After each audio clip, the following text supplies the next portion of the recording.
በስም አብ ወወልድ ወመንፈስ ቅዱስ አሐዱ አምላክ አሜን። የካቲት 19 በዚህች ዕለት የተጋዳይ መነኮስ የአባ መርትያኖስ ሥጋው ከአቴና አገር ወደ አንጾኪያ የፈለሰበት ሆነ።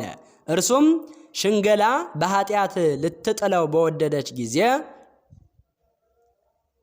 ከአመንዝራ ሴት ከተፈተነ በኋላ እርሱ ግን መንኩሶ በገድል እስከተጸመደ ድረስ ስቦ ወደ ንስሐ መልሷታል። ከዚህ በኋላ መኖሪያውን ትቶላት ከሀገር ወደ ሀገር የሚዛወር ሆነ። ከአቴና ሀገርም ደርሶ በዚያ ጥቂት ቀን ኖረ። ጥቂትም ታመመና በሰላም አረፈ። ዜናው በግንቦት በ21 ቀን እንደተጻፈ።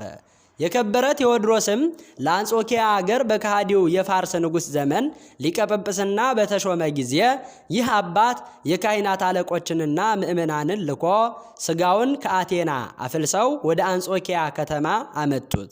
በምስጋናም እየዘመሩ አክብረው ተቀበሉት።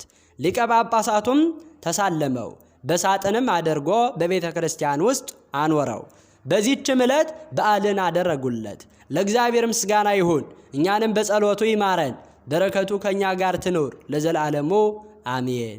የካቲት 19 ቀን የሚከበሩ ዓመታዊ የቅዱሳን በዓላት ታላቁ አባት አባ መርትያኖስ በዝሙት ላለመሰናከል እግራቸውን በእሳት ያቃጠሉት አባት። ወርሃዊ በዓላት ቅዱስ ገብርኤል ሊቀ መላእክት፣ ቅዱስ ኤስድሮስ ሰማዕት፣ አቡነ አብየ እግዚ ጻድቅ፣ አቡነ ስነ ኢየሱስ፣ አቡነ ዮሴፍ ብርሃነ ዓለም። በእስራትና በወህኒ ተፈተኑ፣ በድንጋይ ተወግረው ሞቱ ተፈተኑ፣ በመጋዝ ተሰነጠቁ፣ በሰይፍ ተገድለው ሞቱ። ሁሉን እያጡ መከራን እየተቀበሉ እየተጨነቁ የበግና የፍየል ሌጦ ለብሰው ዞሩ።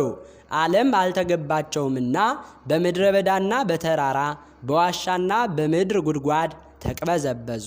ዕብራውያን 11 ዘአቅረብኩ ማሕሌተ አዘኪርየ አእላፈ እምለ ተጸምዱከ ዘልፈ ለእለ ያለብብ ተወከፍ ዘንዴቴ መጽሐፈ እንተረሰይከ እግዚኦ ጸሪቀ መበለት ወኩፈ እምለ አብኡ ብኡላን ዘተርፈ ነቢያት ቅዱሳን ሰባኪያን ሰማዕታት ጻድቃን መላእክት ትጉሃን ደናግል አዲ ወመነኮሳት ሄራን ባረኮ ባረኮ ጉባኤ ዛቲ መካን እስከ አረጋዊ ልሂቅ ወምንዑስ ሕፃን ለዘ ጸሐፎ በክርታስ ወለዘ አጸሐፎ እንዘይደርስ ለዘ አንበቦ ወለዘ ተርጎሞ በልሳን ሐዲስ ወለዘ ሰምዐ ቃሎ በዝነ መንፈስ በጸሎተ እሙ ማርያም አራቂተ ኩሉ እምባይስ ህቡረ ይመሐረነ ኢየሱስ ክርስቶስ አሜን። ይማረን።